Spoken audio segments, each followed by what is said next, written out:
Pallor. Pallor is a medical condition that causes a pale or whitish appearance of the skin, mucous membranes, or the body tissue. Like in the area of superficial vessels in our body, there is this oxygenated hemoglobin which gives this reddish tinge color, and if it is absent, we call it as pallor. Some of the common causes may include anemia, shock, circulatory problems, emotional stress, infections, cold temperatures, some kind of medications, nutritional deficiency, etc. It is a sign of underlying health issue and should prompt a medical evaluation for diagnosis and treatment. The main pathophysiology here is like it is because of the decreased level of concentration of oxygenated hemoglobin in the blood vessels, and the most important cause will be anemia. In males it is less than 13 gram percent, and in females it is less than 12 gram percent.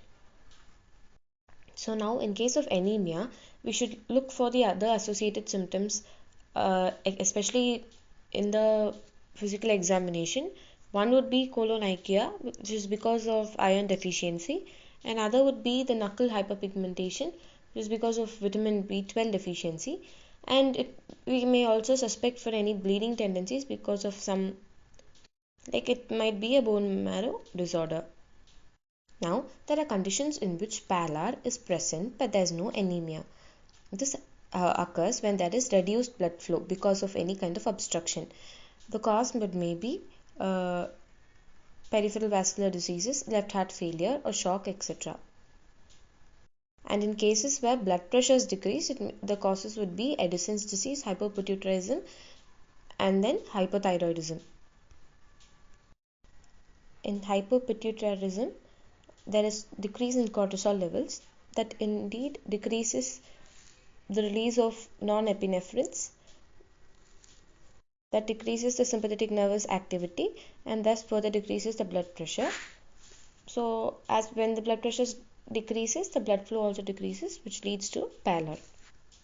Similarly, in hypothyroidism, if there are a decrease in levels of thyroid hormones, the sympathetic nervous activity again decreases, leading to decrease in the blood pressure, which decreases the blood flow, causing the pallor.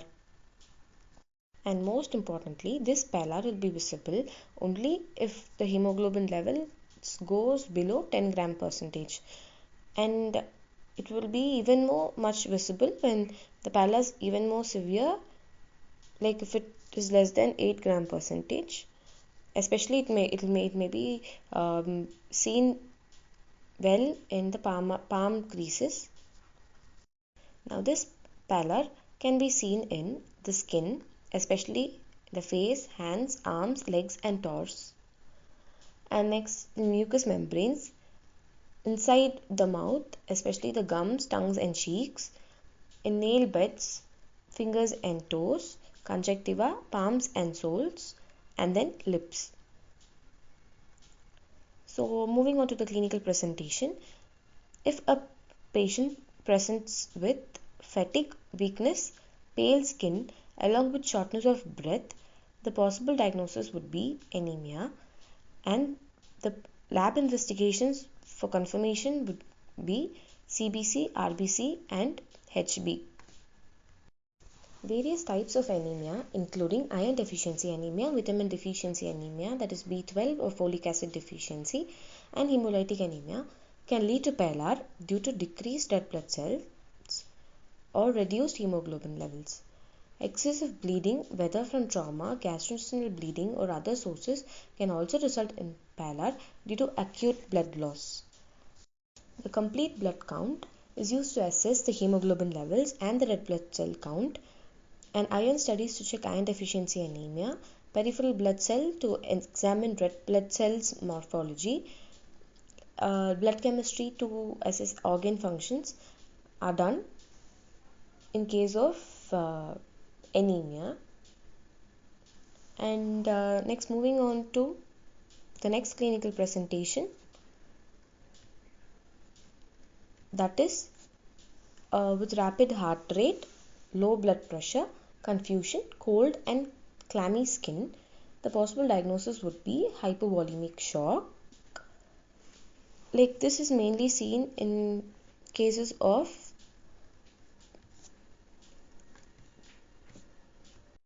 like different types of shock such as hypovolemic shock due to blood loss, septic shock related to severe infection, or cardiogenic shock due to cardiac problems can cause skin pallor due to this inadequate blood flow.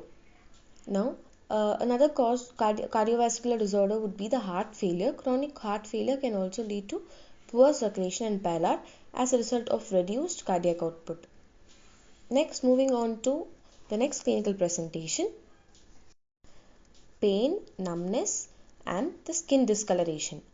This may be mainly due to any kind of circulatory disorders. For example, it can be Raynaud's disease, and in such cases, lab investigations such as vascular assessment, ultrasound, or nail flow capilloscopy can be done. Like in Raynaud's disease, this condition causes blood vessels in the fingers and toes to constrict in response to cold or any kind of stress, which leads to the pallor. So, any kind of peripheral artery disease (PAD) can cause insufficient blood flow to the extremities, resulting in pallor of the affected sites, especially the affected limbs. Now, the lab investigations, that is a vascular assessment, will be discussed in the further upcoming slides. And the nail fold capilloscopy is used to assess that is the microvascular abnormalities in autoimmune peripheral artery diseases or disorders. Example, autoimmune rheumatic diseases. The next clinical condition or presentation would be facial pallor with hives, swelling, difficulty in breathing, rapid heartbeat, and low blood pressure. This condition may be because of any kind of anaphylaxis or any infection, and this is confirmed by the tryptase level in the blood. In this condition, parasitic infections can cause pallor as it destroys red blood cells, and any infections that destroys red blood cells can cause this kind of pallor. Severe infections, especially when they progress to sepsis, can disrupt the normal blood flow and oxygen delivery, causing pallor. Next presentation is paleness in hands, anemia, and the possible lab investigation would be CBC, and that you will be checking RBC and the HB levels. Next, moving on to the next clinical presentation, which is the paleness in hands, cold extremities is reduced or absent, and absent pulses in the hand. In such case, the possible diagnosis would be peripheral vascular diseases, and it is confirmed using Doppler's ultrasound and ankle brachial index. We'll discuss about the lab investigation details in the upcoming slides. Other disorders or diseases where pallor can be seen would be inflammatory bowel diseases. It can lead to malabsorption of nutrients, causing pallor and anemia. Next is the celiac disease. This is also due to malabsorption, leading to pallor. Next, endocrine diseases like hypothyroidism and Addison's disease, as I have discussed earlier. Here, there is pallor, but there is no anemia. And in case of cancer like leukemia, it can lead to anemia and pallor. Gastrointestinal cancers, that can also lead to bleeding and subsequent pallor. And psychological and stress related conditions can also lead to it, and iron deficiency and vitamin B12 nutritional deficiency can also lead to pallor and anemia, which was already discussed in the previous slide. Next, moving on to the pallor based on its location. First would be the generalized pallor.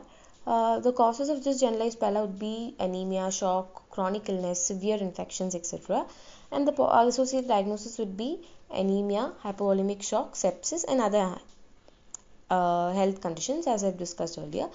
The common lab investigations here in such case of generalized pallor would be complete blood count, where you will assess the RBCs and the hemoglobin levels, then iron studies like serum ferritin, etc., and peripheral blood smear, and the blood chemistry tests.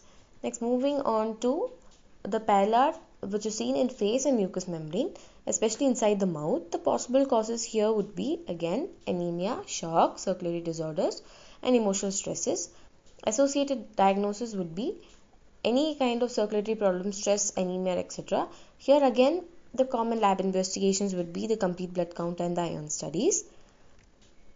Next, moving on to the nail beds, the possible causes would be anemia, circulatory problems, heart conditions, and chronic illnesses. And common lab investigations are CBC, iron studies, echocardiogram, Doppler ultrasounds. And next, moving on to the conjunctiva, which is the white part of the eye. The possible causes of pallor and conjunctiva would be anemia, shock, any kind of severe infections of sepsis, and chronic illnesses. And the common lab investigations are the CBC, blood culture, comprehensive metabolic panel. And next, moving on to the pallor in palms and soles. The main causes would be circulatory disorders, peripheral artery disease, Raynaud's disease, etc., as we have discussed in the earlier slides. Common lab investigations would be the Doppler's ultrasound and the ankle brachial index. Next is the pallor seen in lips. This is mainly because of anemia, circulatory disorders, and chronic illnesses. Common lab investigations would be the complete blood count. And next is the pallor in fingers and toes, which is mainly because of Raynaud's disease. Here, episodic pallor is seen, circulatory disorders, and autoimmune conditions. Autoimmune conditions is rheumatoid arthritis, etc. And here, as it is autoimmune, we will check for the antinuclear antibody test, Doppler ultrasound, etc. Next, moving on to the pallor in the abdominal area. This may be because of any kind of gastrointestinal bleeding, such as ulcers, tumors, inflammatory bowel disease, etc., anemia, etc. And common lab investigations here would be endoscopy, colonoscopy, hemoccult test, complete blood count, etc. And pallor in legs and feet. It's mainly because of any kind of circulatory disorders and peripheral arterial disease and chronic venous insufficiency. It would be confirmed by a Doppler ultrasound and an ankle brachial index. Next is pallor in arms and hands, mainly because of circulatory disorders and again peripheral arterial disease, chronic illnesses, and this is also confirmed by a Doppler ultrasound and ankle brachial index. I'll be explaining this in the upcoming slide. Next, pallor in the lower eyelids, that is the lower palpebral conjunctiva. Here the main causes would be anemia, iron deficiency, or any kind of nutritional deficiency, and the common lab investigations would be CBC, serum ferritin, and serum vitamin B12 levels.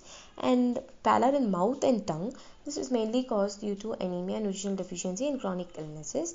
And the common lab investigations here would be complete blood count, vitamin B12 deficiencies, and the associated diagnosis here would be pernicious anemia and any kind of malnutrition. Now moving on to the most important part of confirming a diagnosis via the lab investigations. The most important lab investigations in case of pallor would be, as we have discussed in the earlier slides, complete blood count. This evaluates the red blood cell count, hemoglobin levels, and the hematocrit values.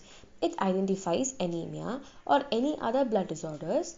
It guides us to the treatment such as blood transfusion or any kind of iron supplements. And next, moving on to the iron studies, it measures the iron levels in the body. It helps us to diagnose the iron deficiency anemia. And next is the peripheral blood smear.